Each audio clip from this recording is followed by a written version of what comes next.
A1 at this point is just hours away. There's press day tomorrow, Friday, January 5th.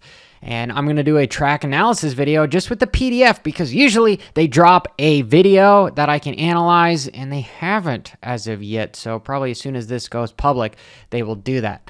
Anyway, I digress. The first thing that I notice is you have a right-hand first corner, which means guys cannot drag the rear brake. They're not weighting the outside peg and being able to use that rear brake as a foot peg to slow themselves down. So we might end up seeing a lot of guys end up tucking the front end, entering here by just grabbing too much front brake.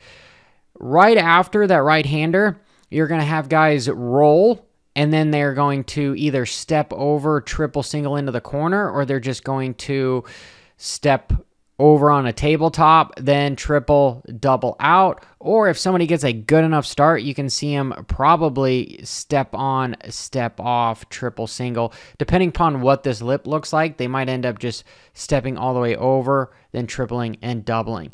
And here would be the first major passing point where guys could go up the inside around the 180. And it's just going to be a step on, step off if you're going to go outside to triple.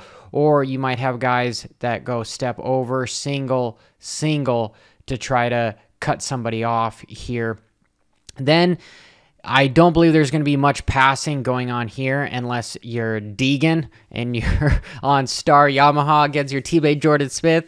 But that's not going to happen because the 250 class is only 39 riders and Deegan is not racing the West Coast. You might be able to pass here again with the 180. However, it's so fast, I can see guys just falling in line. Then you're going to have the sand, which riders freaking hate the sand.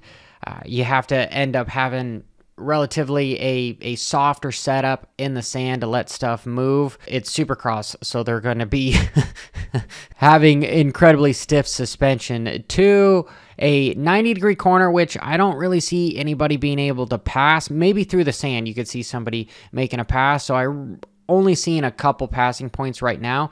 But I do like the Dragon Back doesn't have a landing to it, which is nice. So if some guy is going to miss one, they're not going to end up into a landing of something because we saw that happen so many times in the years past.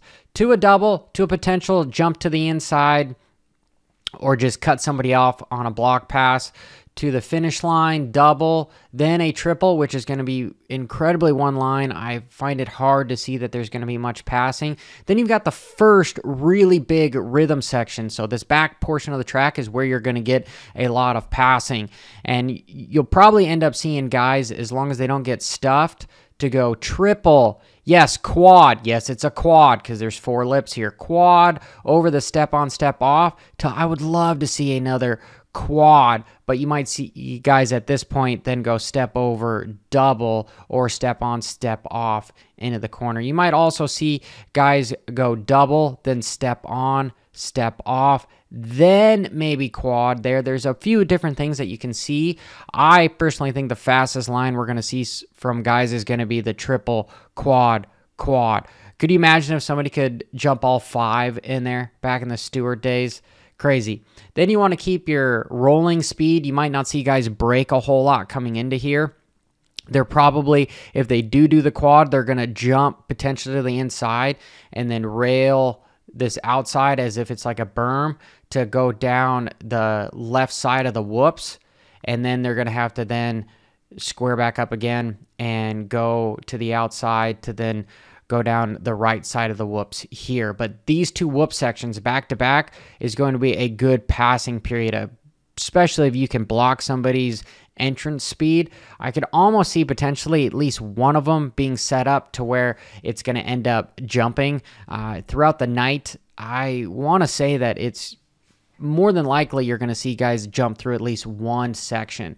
Then you've got another 90 where riders really aren't going to be able to do much. Here it looks like there's an off-camber lip on the inside or just a little roller here for the outside. So then you'd probably at that point go double, then step over, then triple. Don't know if some rider would be able to then step on top. That would be the fastest.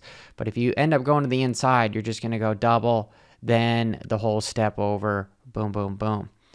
So it is clear to note that there's only 39 riders that are signed up. That's the 450 class. There's 58 riders signed up for the 450 class, but the 250 class, you only have 39 guys. So everyone that signs up is at least going to be in the money, and they're going to make some sort of night show appearance money, which is nice. But it's interesting that for the first race, you're only having 39 450. Let me know your picks down below, who you think is going to win on tomorrow's live stream. I will share my picks. But till next time, keep it WFO. Brop.